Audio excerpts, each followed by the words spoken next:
time for Tech Talk. No sumo wrestling for me and Jason tonight. No. Not safe for us. But we are talking about data and how it can seriously cost you. But there are ways to avoid it. There's definitely ways to avoid it. So the first way to avoid it is kind of, make sure you know exactly where you're at with your data usage.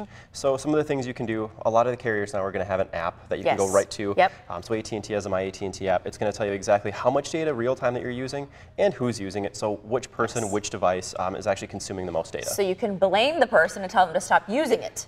Give them those words of encouragement to maybe slow it down a little bit, connect to Wi-Fi, those types of things. For sure. And I love it too because we get those text messages that says, 50% of your data, 75%, or we're going to start charging you for the extra data. Yeah, there's usually no surprises. The carriers are really doing a great job of making sure everyone's up to date on exactly how much they use. Okay, so let's talk about ways to avoid spending extra when it comes to your data. So you want to kind of limit, the overages and things like that. One of the things is to connect to Wi-Fi.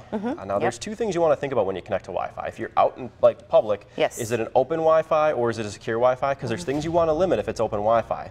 Things like online banking wouldn't be a great idea because those open sources are a little bit more susceptible to hackers. So. And I know we've talked about this before, like if you're on vacation, like at a theme park or something, you don't want to be checking your bank statements to make sure you have cash in there. Yes, that is not the right time to do that. Unless, if you're using the cellular network, then you're safer that way. But if you're at the theme park connected to their Wi-Fi, not the best idea. And when you are using cellular, it does cost, right? It does towards your high-speed data that you have. A lot of plans now, so AT&T has Mobile Share Advantage plans, so it gives you an amount of high-speed data and then slows you down instead of charging overages. Gotcha. Okay, so what else can you do besides connecting to Wi-Fi? So some of the things you can do is kind of limit what your phone's going to do. So things like email, they run in the background. So it's always checking to see, is there a new email, or Facebook? Is there a new Facebook post that should alert you about? Some of those things you can set to manual settings to search just when you open that app. I love that. That's what I did because I was using too much on my email. So I change it only when I open that app does it search for the new email. Right, and that makes sense for most people. Okay.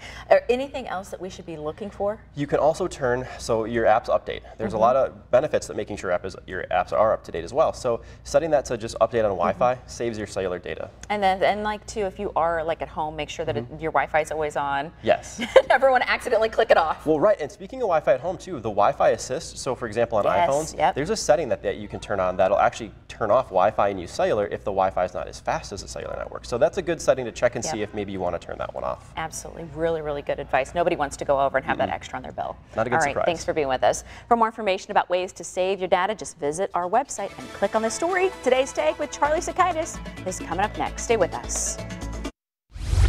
It is time for Today's Take. Charlie Sakaitis joining us live.